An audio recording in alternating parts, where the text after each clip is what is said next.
Thank you for giving it your all in all that you do. And thank you especially for being great role models to those around you and to those who follow.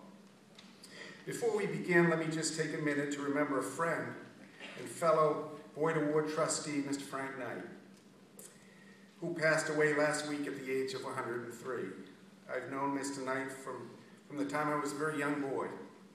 I felt honored several years ago when he asked me to serve with him on this Boyd Award committee. A few years later, he invited me to join him on the board at the Riverside Cemetery. I gotta be honest, after that I began to feel like a true townie and proud of it. Mr. Knight could have asked me to be a member of the Tiddlywinks committee and I would have jumped at the chance.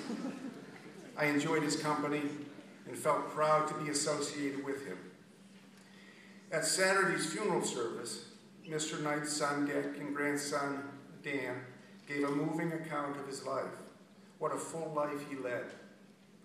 Frank Knight was a man of deep convictions, passionate about this award and the ideals for which it stands. It was around a table in the back room of his home on Sligo Road where this memorial and this award came to be. The same room where he held Cub Scout meetings and planned Little League games for Bobby Boyd and others. An original trustee of the Robert W. Boyd Award, Mr. Knight attended every single ceremony since its inception in 1968. And I'm so grateful to see the Knight family here today to carry on that tradition. When he was 101 and interviewed by the Associated Press about the fall of Herbie, Mr. Knight said, "It's been a beautiful tree. I'm sorry to see it go, but nothing is forever. It's pretty near my turn. It's just a fact of life that life is going to end, and that's for people, for trees, for everything.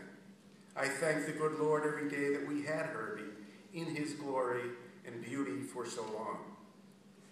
I think I speak for all of Yarmouth in thanking the good Lord that we had Frank Knight in our lives for so long.